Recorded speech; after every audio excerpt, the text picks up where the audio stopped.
The military has spoken about their role in the Lekki toll gate shooting, saying the governor of Lagos State invited them, and Amnesty International has also spoken about the incident.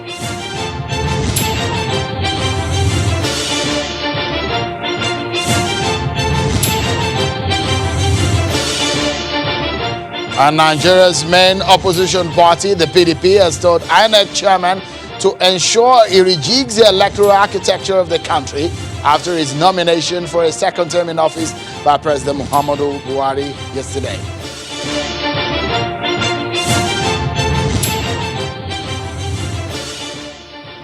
Hello everyone and welcome to Politics Today, live on Channels Television. I'm Seun Okinbaloye. It is the midweek edition of the program and we shall be joining through your world of politics within these 60 minutes or so. So stick around with me. I promise to ride with you smoothly through the bumps of all the stories that we have for you. Tonight we continue our conversation on the warning coming from Nigerian youths that they are ready to take out the political heavyweights and the establishment ahead of 2023. So we get that conversation ongoing tonight. But let me tell you about some of these stories that we are following for you. First, on the Lekki toll gate shooting 8 days ago, which happened 8 days ago, the military says they were invited to help in keeping order after declaration of curfew in the state. The military, in a statement by its acting director of public relations, Mr.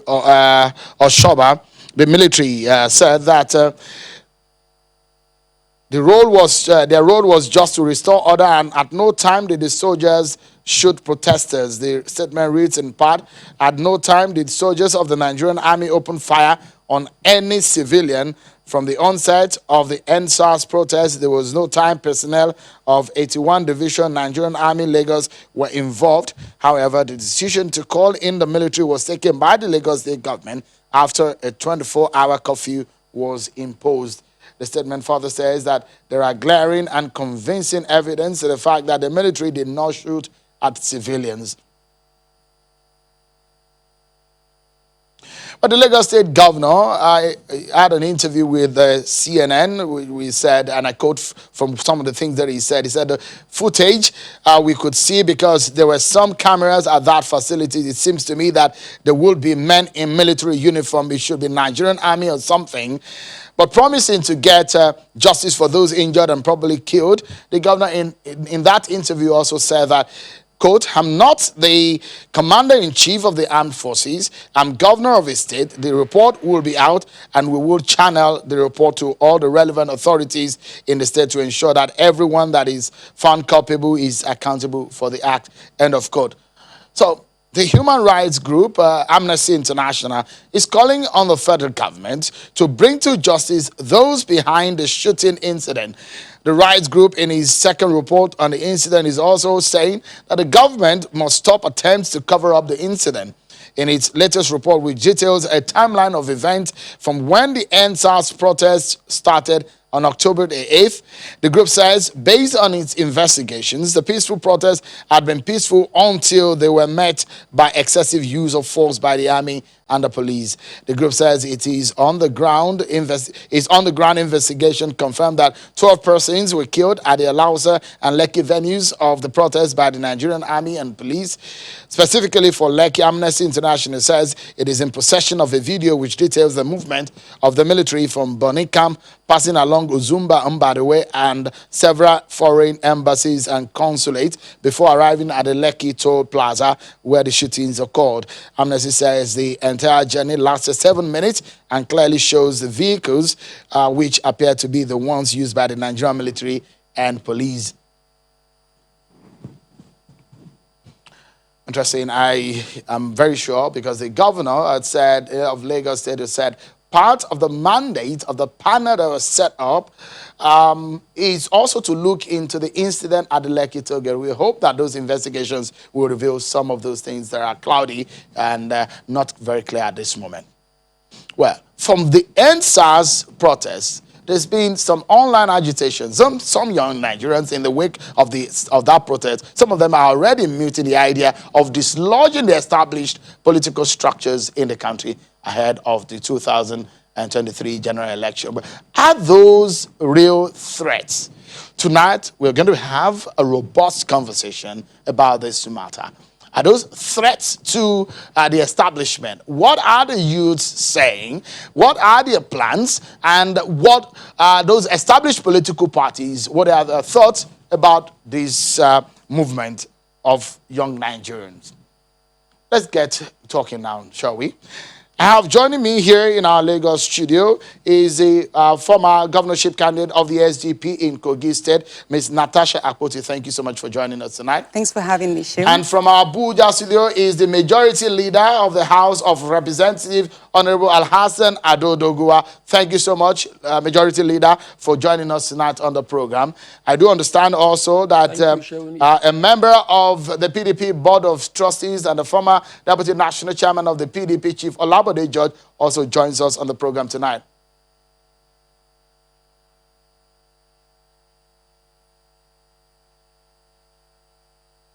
All right, I guess we will get Chief Bode George into the conversation. Let's get started on this conversation. You're a lawyer, and let me get your reaction to what, on the issue of the Lekki, the shooting, what the Amnesty International said, what the 81 Division of the Nigerian Army has also said about what some of those things that were not clear. From your point of view, what are your thoughts, initial thoughts on those two reactions now? First, let me express my deep sympathy to the families of the patriotic Nigerians that were killed on that fortunate incident. And I'd also like to commend the efforts of the organizers of the EndSARS movement. For once, they were able to put a decentralized protest, which was able to cut across ethnicity and religion and all other divides. And they were able to come across and say, you know what, we have a right to life, and we wanted to end the police brutality. And for that, no one deserves to die in fighting or lending his voice for a better country. So whatever happened that day was great injustice, and I commend everyone who have stayed forth. But yes, I also stand by Amnesty International. There's been a lot of vague stories coming up, but it was clear for all to see that definitely there were thugs that were being sponsored to disrupt the peaceful protests. And in addition to that, we saw the military and the police that went shooting. DJ Switch put forth a live coverage of that. And apart from that, over time, we saw so many other videos that were released. And that actually tells us, as against what the governor, with due respect to himself, has come up over time with several stories. His first narrative went that he never had any hand in it and he didn't call in the military. But today we saw the reports of the military that they were invited by the governor upon the governor's orders. However, no shot was fired at the civilian. But we still need to get to the root of this. Someone must have given the orders somewhere. Someone must be held responsible. And it's about time for justice, because without justice, there will be no peace, Sheung. And it's about time. I myself suffered greatly during my senatorial and governorship campaigns in the hand of these SARS people. They were involved in attacking the oppositions, which of course I was in opposition in the SDP. And apart from that, they were physically present to rig the elections in Kogi State. But as of today, with the several petitions I've written, not one SARS officer, of course, members of the police force, was arrested. So, but again, I would like to draw your attention to this. While I was going through the Police Act, I stumbled upon a very important point in Part 2, Section 4, which stipulates the duties of a typical police officer. The first duty is to prevent and detect crime. The second duty is to apprehend offenders. The third is to preserve law and order. The fourth duty is to protect lives and property. How can the protection of lives and property, which is the most important function of the policeman, be listed as item 4 in his duties? And that is why what we have in the coming out from a typical police officer is that aggression, trying to fight crime, suspecting every innocent citizen as a criminal.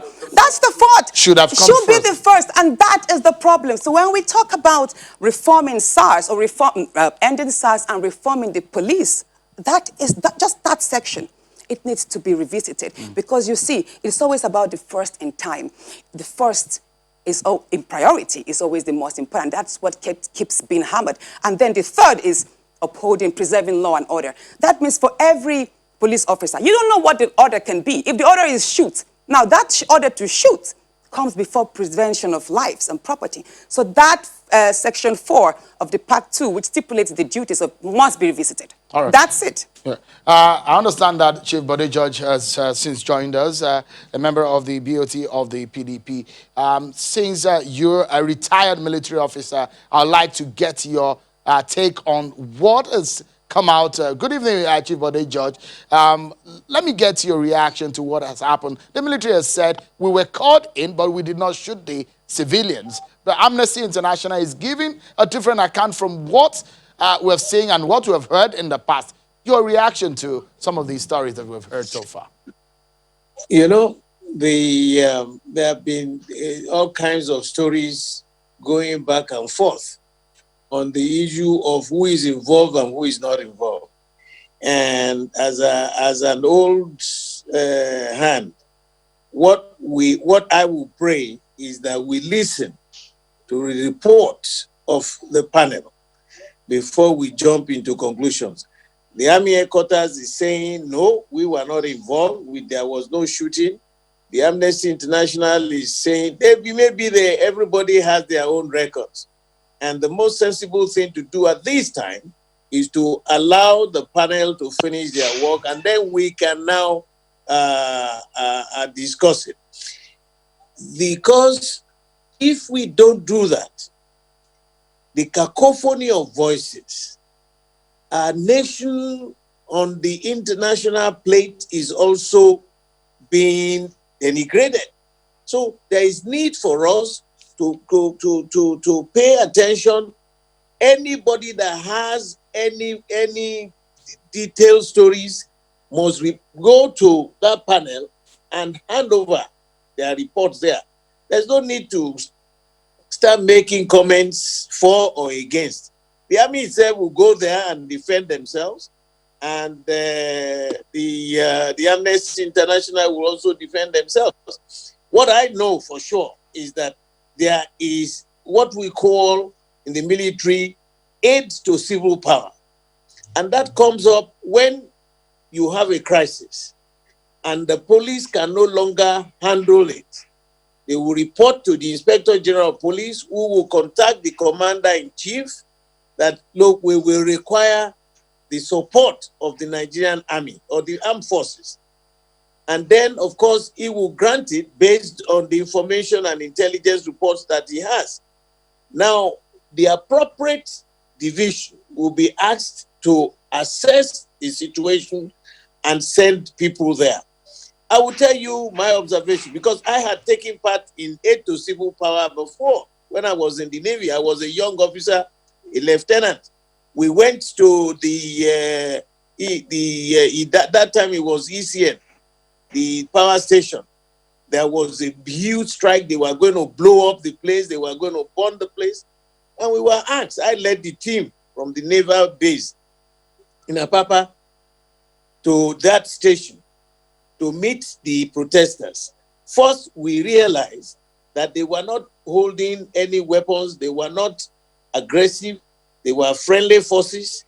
So our approach then was different, because you are now going to meet with civilians. I mean, the people who are members of, they are Nigerians. You know, as long as they are not violent, they are not carrying arms. They are not. So we had what we call three major issues: moral suasion, persuasion, and consultation. And that was how I led the boys there, and we were able to disarm them peacefully, and they went away. But I am not too sure now what happened that day, who gave the order. Everybody is talking, no, it was the governor, it wasn't the governor. Let us wait. We must get to the end of it. So such a mistake must never, never again repeat itself in Nigeria. Because I was seeing those children, those youth there on that day. They were being streamed live, holding national flag and singing national anthem. Yes, what else could endear you to any army officer or any military personnel if you are showing that support, that you are really, a Nigerian, you are proud to sing our national anthem. And I heard them saying, please sit down, sit down, sit down, sit down. All of a sudden the lights went off and there was firing. So whoever is on that panel, let them find out the facts. I don't want to jump into conclusion, but we must learn something positive from this to prevent a reoccurrence of this in the future. George, we will need your experience in some other conversation. Just please stay with us for a moment, because this is some of the major stories in the land about the Lagos Lekki shooting, some of the information that are coming in. And I also like the majority leader also to get his of the ruling party. And Honorable Adodogua, give us a sense of what you make of what the military is saying, the 81 Division and the Amnesty International, about the shooting. It does look like we are getting some information, but from the National Assembly point of view, there's a lot of work to be done, isn't it? Thank you so much, Sean. I appreciate the opportunity you give me to be part of this program this evening. I would like to also join my sister, the SDP lady, who has spoken in the first place to commiserate and also sympathize with those who were injured or killed in the course of all these happenings in Lagos and other places in the country. For me, I would like to take the same way and manner Papa Bode has taken. When a matter of this nature is already placed before a judicial panel of inquiry, I don't think we need to make too much of a opinion or too much of discussions about a matter that is already before the jurist. But there are two things that we have to accept. These two things cannot be contested. These two things are facts that we must have to look at the whole scene from that perspective. In the first place, we had what we call patriotic youth, Nigerians, youth in the country, who came out with all the good intent, who came out with all the sense of proactiveness to really fight against police brutality, to work against the issue of SARS, which each and every one of us believed that SARS has gone out of scope. And secondly, we also have a situation whereby when these well-meaning youth were on street, chanting national anthem, flying Nigeria's flags, asking Nigerian government to end SARS, at a point, Nigerian government came in. And I want to also use this opportunity to commend the President of the Federal Republic of Nigeria for being very robust and proactive in taking in total the submissions, the 5 points submitted by Nigerian youth, which His Excellency the Governor of Lagos presented to His Excellency the President of the Federal Republic of Nigeria. Nigeria's government under Muhammadu Buhari accepted those 5 points agenda and also gave their commitment to working towards actualizing all the 5 points agitated by Nigerian youth.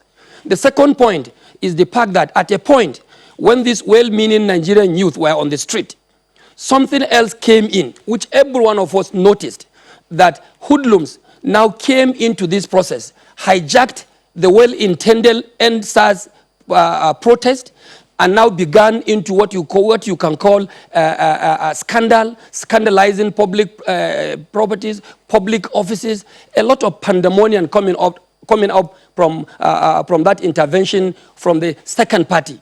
And whether you like it or not, the fact remains that no government will sit down looking at any component of the society, taking laws into their hands, scandalizing public buildings, scandalizing shops and private investments in the name of EndSARS, even though they were not part of the initial EndSARS protesters.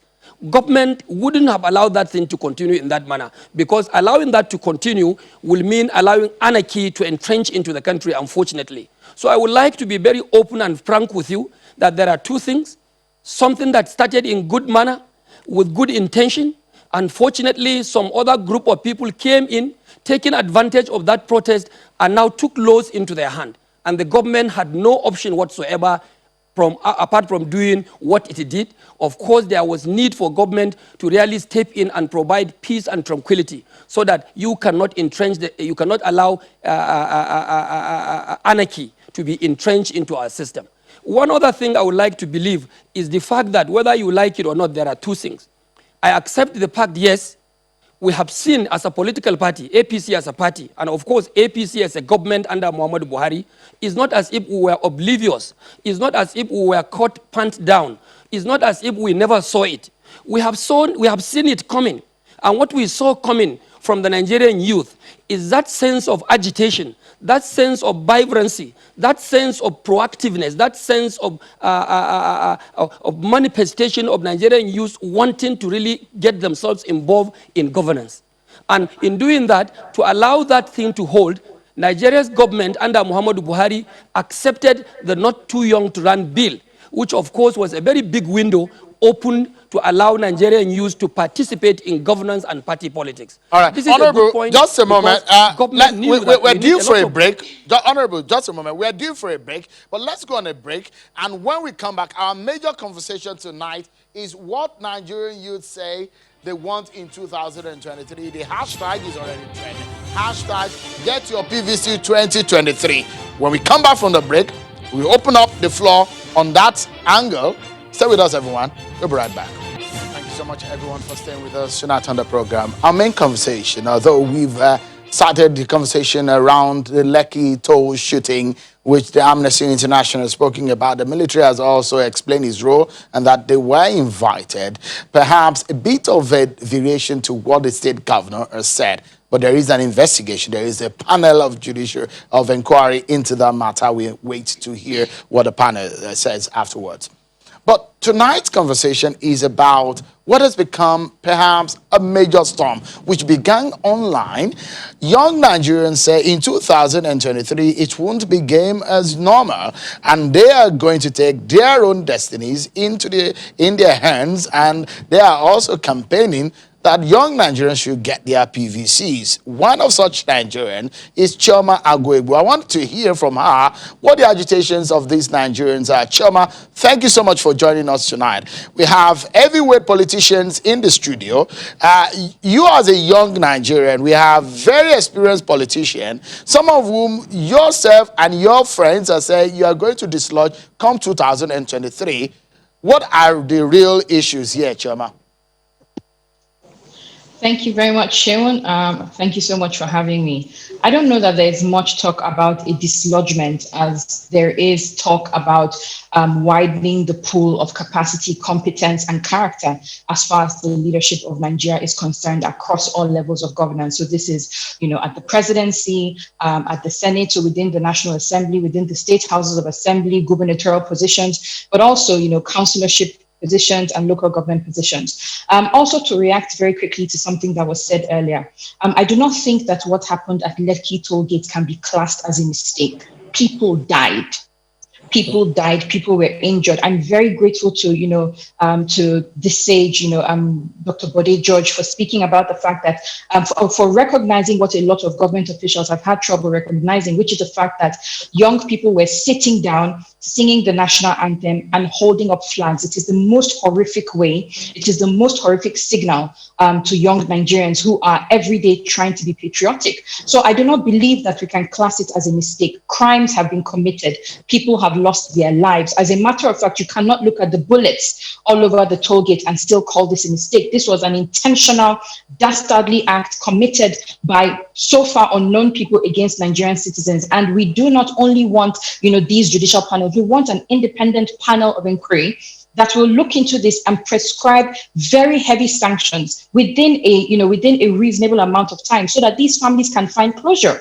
We also want bodies returned. There are several accounts of young people who were at the venue saying that bodies were carted away. Why will we not allow people bury their dead? As a matter of fact, and Mr. Bode George mentioned this, he said people watch this on live stream. Right, there were over 150,000 people watching this shooting as people were running. It is not something you can erase or deny. So it's not as much dislodgement. We're looking for a government in 2023 that has empathy, a government that listens, a government that will not respond to calls to end SARS and end police brutality with even more heinous brutality against citizens. That's what we're looking for in 2023. And we have the numbers to make that happen. Oh, when you say you have the numbers, tell me about that. Already saying hashtag get your PVs to 2023, hashtag NPDP, hashtag NAPC. These are the biggest establishment, politically speaking, in Nigeria. How will that happen? I do not believe, again, in ending any political party, right? But if you look at the numbers from INEC, young people aged 18 to 35 currently make up 51% of the voting population, right? So you have about 42.9 million young people registered between the ages of 18 to 35. And this is without, I mean, INEC hasn't even opened new registration. I think they're going to do this in the first quarter of next year. You can imagine how many more young people, if you look at the entirety of this EndSARS movement, it was largely led by young people under the age of 30. So these are people 18 to 26. You can bet that these people will be first on the queue, first quarter of next year, to pick up their PVC. So the entire campaign is to show, the entire campaign really is about, we've seen the lapses in government in this country. We have seen the ways in which government has failed us, the ways in which our voices have not been represented, right? You cannot say you have ended SARS in 2016, 2017, 2018, and 2019. And then in 2020, we still have incidents. As a matter of fact, up till this morning, we still had a sentence from the Nigerian Air Force talking about their staff that beat up a Nigerian, or their staff that beat up a number of Nigerians in the name of enforcing curfews. We still had the army put out a statement yesterday because one of their staff beat up a lady at an ATM because she was asking him, "Why aren't you on the queue?" This is the reason why we need to end brutality across the entire spectrum of our security forces. We can't have, terror from the people who are supposed to be protecting us, protecting our property. That's not on. So it's not as much as ending any party as it is ensuring that we get people into office who will care for us, who will listen to our cry, who will ensure that, we don't have hoodlums looting, palliative warehouses, because these things have been distributed. We have people, more Nigerians slid under the, extreme poverty line during the pandemic, right? During the lockdown. Why weren't these things distributed? We even saw a legislator tweeting that he planned to share palliatives on his birthday. Are they party packs? What kind of country do we have? So you had these things locked up. You wanted to share them on your birthday. It's ridiculous. And this is the reason why young people are saying, we are ready to take our destiny into our hands. It's not ending a party. It's not ending the APC. It's not ending the PDP. We're just saying we want a government that listens to us at all levels. Okay. We weren't asking for education. We weren't asking for a country that works. We just said, can we live? And even that request, we were not given. Let me come to Ms. Akpoti. You were in the APC, and when you hear and see some kind of reawakening in the Nigerian youth, you belong also to the Nigerian youth bracket. I don't know. You've actually, I'm 40 years old. So. By the UN standard, you've passed of the course. age. Yeah, but you're a young person. But when you hear young Nigerians speak the way Chema has spoken tonight, what comes to your mind? You left the APC to SDP. And then I encountered a whole lot of tribulations. I'd say I'm actually proud of Chairman Hakines, and there's a great awakening in the minds of young Nigerians about what they actually term good governance to be, and that as it's missing in Nigeria's status quo today. And the fact that there's the trending topic of get your PVC, and it's really, really heartwarming. I'm happy that there has never been in the past, should I say, since our democracy picked up, we've never had this much of an uproar of young people trying to take charge of their destinies, take charge of shaping Nigeria with the right policies, laws, and regulations. But again, there's a process to that. There's a process to that. There's a simple thing that, hey, words alone won't make an election successful. And then you must go through an electoral process to emerge as a leader before you hold the pen and the mantle of authority to determine what your future will become. Today, for example, like Chima also said, that INEC is going to open a portal for registration in the first quarter of next year. And this question has always bothered my mind. What stops a continuous open voters registration? If every day people turn 18, the same way anyone can walk into the immigration office and get a new passport issued and be handed that new passport in 2 days, that should also happen with the voter's card. It's a simple plastic card, just like the driver's license. Every day, people should be able to go in and say, oh, my voter's card is missing, or I don't have a voter's card, and then get registered. I just turned 18. Now, when that process is open and continuous, you will have more Nigerians not under pressure within a little space of time to register. Now, that's one thing I was hoping that the end SARS hashtag would have trended with along. Then second thing again is there should be other reforms like the electronic voting. Now, INEC also said that from 2021, on off-season elections, they would try to deploy e-voting. No, we need the president to actually assent to the fact that that should be a norm. We are tired of all this ballot stuffing and electoral malpractices taking place there, because through that process, only the big wigs will be able to win, because they have got the military on their side, they have got the police, they have got the thugs, and they have got the money to buy extra ballot papers, thumbprints. And also, if we do not have the electronic voting, I'm sorry, my beloved youths, if we do not have that, will actually hamper or dampen the dreams we have. So there's a lot of things to demand now from the president. And there's still enough time. It's 2023. And that's what I was saying, that even though the NSAS project has been hijacked, I believe there can still be another time for the young people to come together, coordinate themselves, and protest and demand peacefully a number of these steps that are needed to ensure a peaceful, transparent, and accountable election by 2023.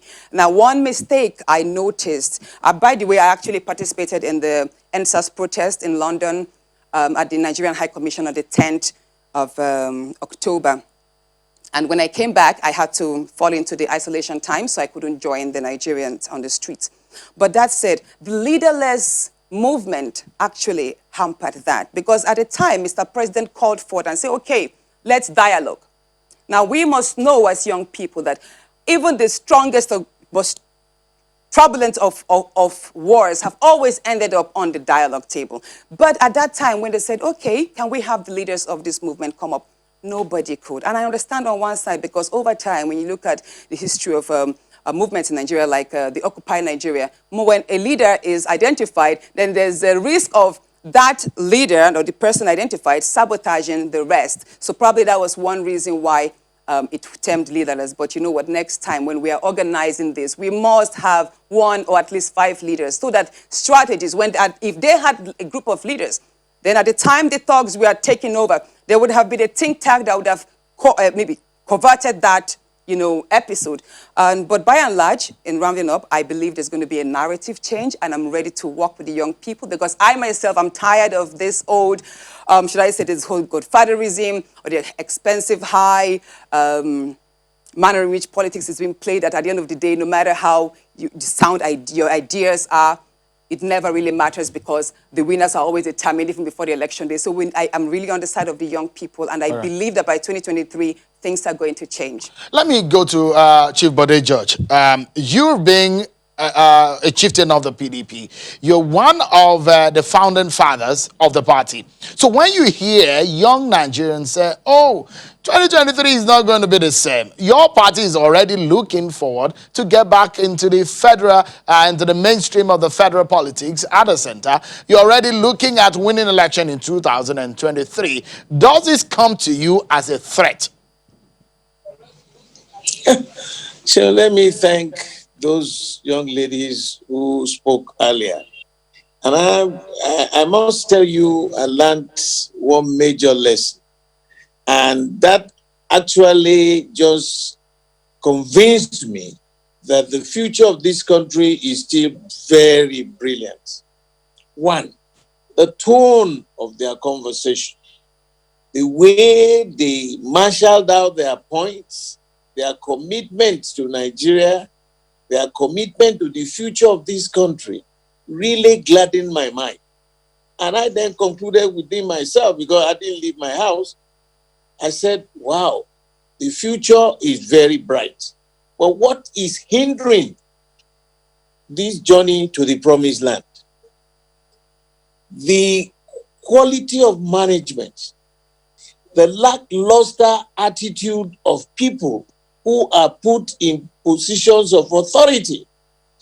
I mean, look, people, majority of the younger generations are hungry. And therefore, they are angry. We were in a state of helplessness and hopelessness. In my mindset, the government or some private companies gave people palliatives. They were locked up. in certain stores, didn't distribute them. We didn't expect the president to now be giving orders to these people. So the system is not working. Can you imagine somebody talking about, I wanted to use it during my birthday? Is it a private enterprise? That is the way most of these so-called politicians see the things they do.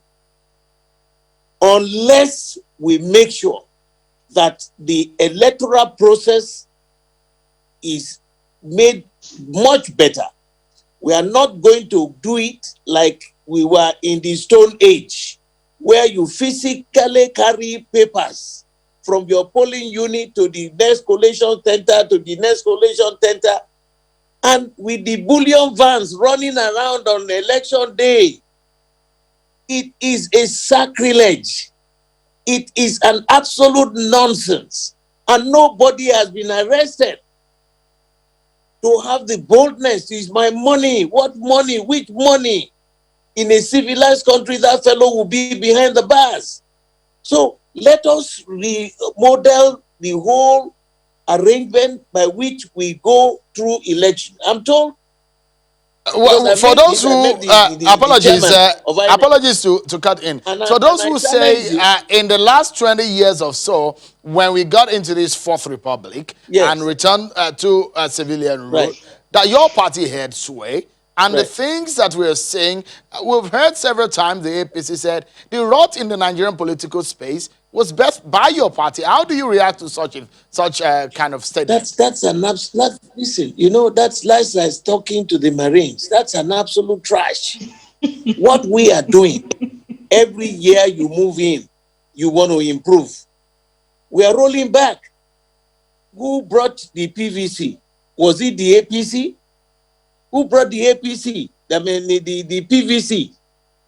And I remember Professor Iwu tested the system where we can go electronic. It was sabotaged. And it is not far-fetched. We are not living in an outer space. This technology is readily available everywhere. So I have spoken openly at the public lecture with the current chairman of INEC. He promised that we would use it in the next election. That is what will guarantee that the people who will go and vote will know that it is the result of what their voices that are being heard. But Chief Judge, I mean, what I wanted to get out of you again now is when Yes. some of these young Nigerians say they do not want to see the old order, which your party belongs into that class. They say they don't want your party, and perhaps No. those who are being in power that led Nigeria to this point. How do you react to that also?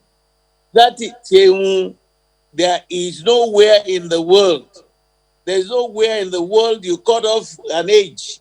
Look at the two people contesting now in America. Donald Trump is 74 years old.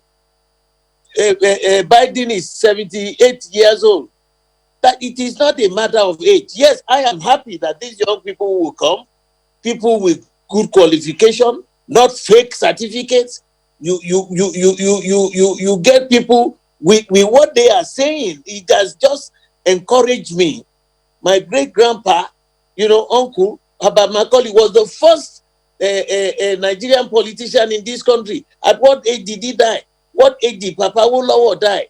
You cannot say only the younger ones who manage the countries. No, you still need the people with wisdom. I'm not, at that time in 2023, I will be 78 years old. Am I going to be running around? But they will need your voice. They will need your advice. Yeah. They will need, Chief so Judge, that's just what a we are moment, saying. sir. I am happy. We need to go on a break. But when we come back, I'll allow the majority leader who belongs to the ruling APC to give us his thoughts about what these young Nigerians are saying when they say they don't want the establishment. It includes the APC. We get his response after this break, everyone. Join us again. Thank you so much, everyone. Let's get back to the conversation. Let's go to our Abuja studio with the Majority Leader of the House of Representatives, Honorable Adodo Goa. Honorable, get into the conversation, please, if you may. And it's the fact that young Nigerians, some of them came online and said, look, they don't want the establishment in 2023.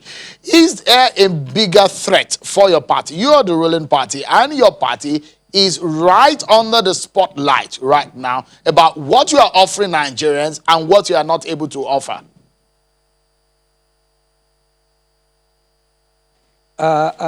Thank you for this very good question, Sheun. I would like to believe in the first place that is not a threat. I, as a person, as an individual, and also as our party, the APC, and indeed the government, the APC government led by Muhammadu Buhari, we practically look at what's happening just like a wake-up call. And when you have a wake-up call from the youth regime, from the youth generation, the younger generation, I don't think it's not, I don't want to believe is that, oh, it's the APC that has the problem. I don't want to also believe that, oh, we are against the policies and programs of Muhammadu Buhari at the moment. I want to believe honestly that Nigerian youth who are now agitating, who are now all over, who are very, very proactive about good governance, they are only asking for improvement in the discharge of the responsibilities of those people in political offices. And given the situation we have at hand, Nigeria is a federal system we are operating a federal democracy, where you have the PDP in Rivers State, you have ABGA, perhaps in Anambra State, you have PDP in Sokoto State. So as a federal democracy, I want to believe that the youth, as they are now, they are charging Nigerian leaders under all platforms, under every ramification. So I don't want to believe it's like it's our own problem, the APC, which is the ruling party at the center here. And for me, if we actually want to get it right, we must have to listen to the youth from a non-political point of view. We look at what they are agitating for from a holistic point of view, from a patriotic point of view. It is all about the search for good governance. And when you are searching for good governance, you look forward, for instance, to the governor of Rivers State to provide good governance under the platform of the PDP in Rivers State. And when you are talking of good governance, for good governance, maybe in Kano State, you look forward to my governor, Governor Abdullahi Ganduje in Kano to provide good governance. So also in Anambra, where you have ABGA as a political party. So I don't want to believe the agitation that is now on ground, the kind of despair, the kind of crisis and issues now among Nigerian youth, I don't want to believe is about the APC as a party or about our government in the center. It is a collective and colossal charge, and we must have to take this as a wake-up call. Honorable. As far as I'm concerned, the APC as a party has taken note of all these things even before they started in the name of NSAS. The APC has taken note of the agitation. The APC has taken the commitment and the kind of exuberance from the part of the Nigerian youth wanting to participate in governance and to also be able to make sure that the right things are done at all levels of government. Honorable, let me quickly just chip this in. Just a moment, Honorable. The question, hold on, please. Let me put this question in. Hold on, Honorable. The question is that if you look at the holistic nature of what the Nigerian youth are asking for, he points into one thing: the issue of the structural nature, the structure of this country. They're asking, basically, in simple terms, restructure this country. If you look at the list of what they said they want, it's just about restructuring this country. Would your party be campaigning or be lobbying to restructure this country in the National Assembly? Honorable.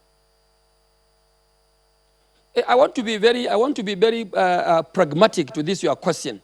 The fact still remains that we are running a federal system of government. When you are talking of restructuring, it's not restructuring on the street. And it's not about restructuring on the pages of papers or on the TV screens. It is about the legal framework we have, the Constitution of the Federal Republic of Nigeria. Thank God, when you talk of democracy, wherever in the globe, it is about the business, the game of rules. There are set down rules and regulations. Democracy, you have the laid down rules, and you must always play by the rules. So if there is any quest or agitation for restructuring, Nigerians know through the Constitution of the Federal Republic of Nigeria how to really secure that, how to acquire restructuring. The National Assembly is there, and that National Assembly has always been given an opportunity, legitimate opportunity, to look at our legal framework, which is the Constitution. Thank God the National Assembly, especially the House of Representatives under Right Honorable Femi Bajabiamila, has already set the ball rolling. The Constitution Review Committee, which is a special committee that is being exercised, that is being established at the, once in every tenure of a particular parliament, is already on ground, with the Deputy Speaker chairing it. I believe the same has been done in the Senate under the leadership of Senator Ahmed Lawal. So the ball is already rolling. We welcome all sorts of ideas. We welcome all sorts of programs and policies that Nigerians would want to entrench into the new document that we call the Constitution of the Federal Republic of Nigeria. But my belief is the fact that we cannot do this alone. Even in the parliament, for instance, in the House of Representatives, we have multi-party participation. We have the APC members there. We have the PDP members there. We even have APGA and PRP members in the House of Representatives. So you can still look at the point I was making, that it is a collective responsibility. The kind of leadership Nigerian youth are yearning for is one that can only be delivered if we all look at ourselves as leaders and address their own concern and address their own issue holistically and collectively. It's not about blame All right. passing. You cannot just begin to exchange blame to the APC or to the PDP. It is a collective thing that we must have to pursue collectively. And I also want to assure you that the National Assembly, as a legislative body, is quite ready on ground to accept and listen to some of these questions by Nigerian youth, which I have already cited a good example of the Not Too Young to Run bill. All right. Just Honorable, let me get back. Just a moment. All right. Let me get quickly the final thought from Chioma, and I'll also do the same for Ms. Apoti and also Chioma. Going forward, because I was seeing some of the messages of some of your colleagues who were saying that it's not going to be game as usual. On a final thought, just in a few seconds, going forward, what are your expectations? So, Cheryl, first of all, I want to be very, very, very clear, because I hate the fact that it is starting to sound like there's a conflation of issues between the NSAS movement, which was very clear about ending police brutality, and some sort of, dream to dislodge the PDP or the APC. I want to be very, very unequivocally clear that NSAS is about ending police brutality, ensuring justice and compensation. Well, I don't know why you invited brutality, the boy, but also talking. ensuring that we set up systems and structures that mean that these types of things will not happen again. Also to mention that going forward, what young people have said is that they are going to get involved in the political process. They are going to get their PVCs. The same way we have mobilized ourselves online. And this is a subtle, reminder to, the Federal Ministry of Information and Culture that you cannot regulate social media. You cannot stifle free speech. This is young people saying they're going to get their PVCs. They're going to go out. They're going to vote. They're going to protect their votes. We are hoping that come 2023, we will have electronic collation and transmission of results, as opposed to the physical writing and then traveling for miles and miles to take them to collation centers. So we're hoping for electronic collation and transmission. We're not, I do not believe that we can achieve electronic voting completely by 2023, but we believe that there are processes and there are steps that will get us there. The final thing I'm going to say is that there is little trust between the citizenry and the government. And again, to remove the fact that this is a young people versus old people thing. SARS did not ask you how old you are before you attacked. The bullets do not check what region or what ethnicity. Let me get. So this is about citizens demanding accountability of their government. Let me get the closing thoughts of my other guests on the program. And before we close, let me quickly get that of Chief Bode George. Chief George, your closing thoughts on this program, on the way forward from what Nigerian youth are yearning for. Just in about 50 or 60 seconds, please. Now, okay, I've heard all the comments by the majority leader, the young ones. Of course, the future of this country depends on the younger generation. And I want to see as many of them as possible in politics, because it is getting the quality, high quality people to be part of the managing of this nation. What is democracy? It is the management of the resources of the land for the benefit of the people. They must be involved. Secondly, the system we are running, for God's sake, is not working. It is see this. I heard the majority leader saying it is a federal system. It is so hierarchical. It looks like a military organization, and we must devolve power.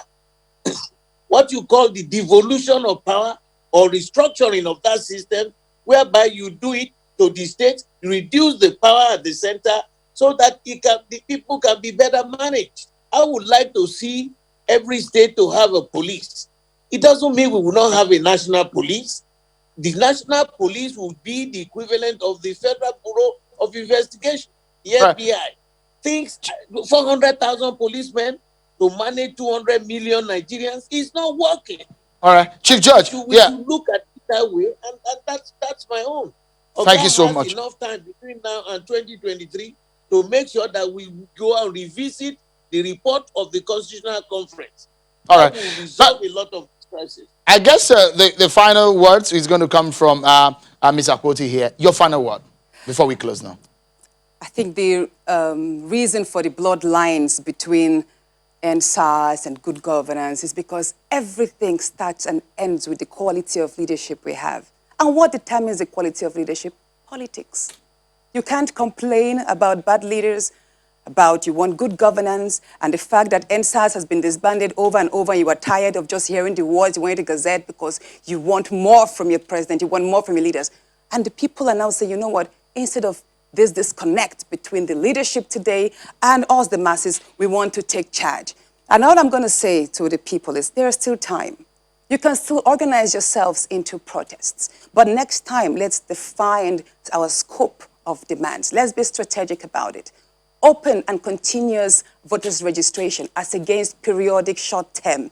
Collection of PVCs continuously. If possible, you register in the morning, after a few hours, your PVC card is printed. That way, you go back, and that avoids the space whereby voters' cards are being sold. All right. And all I'm saying is come out, collect yourself. We're all with you. A lot of people, and it's not about dislodging the older generation, of course, because we do have older, wise ones. But it's about setting standards for leadership.